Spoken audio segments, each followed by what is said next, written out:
Les spécificités de santé des LGBTI sont effectivement à prendre en considération et on constate depuis une vingtaine d'années qu'on effectue des études là-dessus que cette population est tout à fait particulière dans ses problématiques de santé mentale et de rapports sociaux.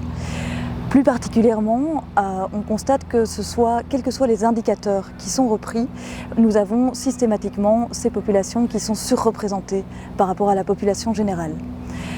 Que ce soit pour les cancers, que ce soit pour les maladies infectieuses, que ce soit pour les pathologies mentales en particulier, on voit que les populations LGBTI, et elles sont systématiquement différemment représentées entre elles, ont des particularismes qui ne se limitent pas à leur pratique, ce qui a pu être le cas dans la façon dont on pensait les LGBTI au départ. Il y avait effectivement une tendance à se dire que si les gays étaient surreprésentés, par exemple pour des cancers colorectaux, c'était lié à des pratiques qu'ils avaient. Alors qu'aujourd'hui, on constate que ce qui permet de comprendre ces particularités ne relève absolument pas des pratiques, mais plutôt d'un contingent de rapports sociaux, de rapports de pouvoir et de légitimité à se dire gay dans un secteur de soins. En particulier, pour les FSF, on constate qu'elles subissent dès le départ une double discrimination, ou en tout cas une double invisibilisation. Elles sont non seulement femmes, ce qui, comme on le sait aujourd'hui et comme c'est de plus en plus visibilisé, est une particularité qui a des impacts au quotidien sur sa place et sur le respect que l'on peut avoir de l'autre. Et dans le même temps, elles sont issues d'une minorité sexuelle, à savoir qu'elles se sentent attirées par d'autres femmes. La particularité qui est très différente du fait d'être gay, c'est que toute l'histoire des lesbiennes les a conduits à être systématiquement mises sur le côté, reprises soit dans des discours ou dans des enjeux de militance qui étaient des militances pour le droit des femmes, soit dans des enjeux et dans des militances qui étaient pour le droit des gays et des minorités. Ce qui les situait dans un croisement qui n'était pas représenté et qui était donc une sorte de no man's land aussi bien théorique que social. Lorsque l'on regarde les chiffres, on voit que pour les FSF, elles ont plus de cancers, plus de maladies cardiovasculaires, plus de problèmes de surpoids, plus de problèmes de santé mentale, plus de tentatives de suicide, et ce, quelle que soit leur tranche d'âge. On peut donc faire l'hypothèse que pour ces femmes et pour les autres membres de la communauté, évidemment, il s'agit d'avoir une attention particulière sur les enjeux qui croisent non seulement les particularités de santé, mais qui ne sont en fait pas des déterminants de santé en termes de risques individuels naturels qui leur seraient associés, mais précisément par rapport au fait qu'elles sont à la croisée de différents enjeux et de différents rapports de pouvoir qui font qu'elles ne se sentent pas et ne se représentent pas comme ayant des particularités et ne sont pas vues par le secteur des professionnels comme ayant des problématiques particulières. On sait aujourd'hui que les populations LGBTI souffrent d'un certain nombre de stéréotypes, de stigmates, de préjugés qui participent à déterminer toutes ces particularités qu'ils ont en termes entre autres de santé mentale et de santé.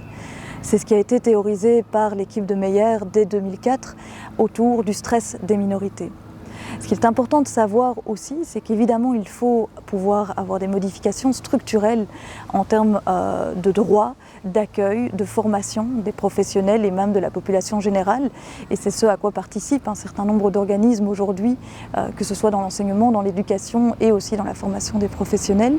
Mais dans le même temps, ce qu'il ne faut pas oublier, c'est qu'il y a aussi tout un travail à faire au sein de ces différentes communautés. Et encore le mot communauté, il faudrait le discuter parce que ce qui fait communauté, c'est ce que l'on construit de l'extérieur comme étant une communauté, mais quand on se sent gay, lesbienne, trans, il y a aussi tout ce travail d'apprentissage et d'appropriation ou non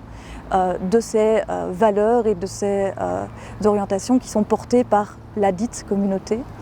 Et à cet égard, une grande étude qui a été menée par une équipe de chercheurs en psychologie sociale, Pachankis et Co, ont travaillé pendant plus de 5 ans sur les stigmates qui étaient reproduits à l'intérieur des communautés. Donc là, ils ont travaillé sur toute une population gay et ont pu constater que les stigmates, les préjugés, les rapports de force, de race, sociaux et de classe étaient reproduits de façon très violente à l'intérieur de la communauté. Pour donner une illustration facile à comprendre, on a constaté que lorsqu'il s'agit d'évaluer un père à l'intérieur de la communauté gay, donc un autre gay, il va être directement considéré négativement s'il ne fait pas partie des différents stéréotypes qui sont considérés comme positifs, donc c'est-à-dire d'être très masculin, d'être de race blanche, d'être issu d'une classe sociale supérieure et d'avoir des moyens financiers aisés. Cette stigmatisation n'est absolument pas reproduite lorsque l'on demande à ces mêmes gays de se comparer à un homme hétéro. Donc on voit à quel point à l'intérieur de la communauté,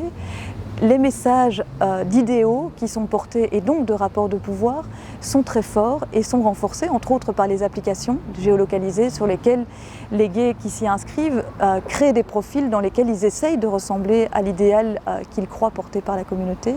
Et on voit que ça peut avoir des effets extrêmement délétères pour ces individus, dans lesquels, entre autres, le chemsex vient participer à ça et peut devenir une monnaie d'échange quand on n'a pas tout à fait, quand on ne remplit pas tout à fait les standards.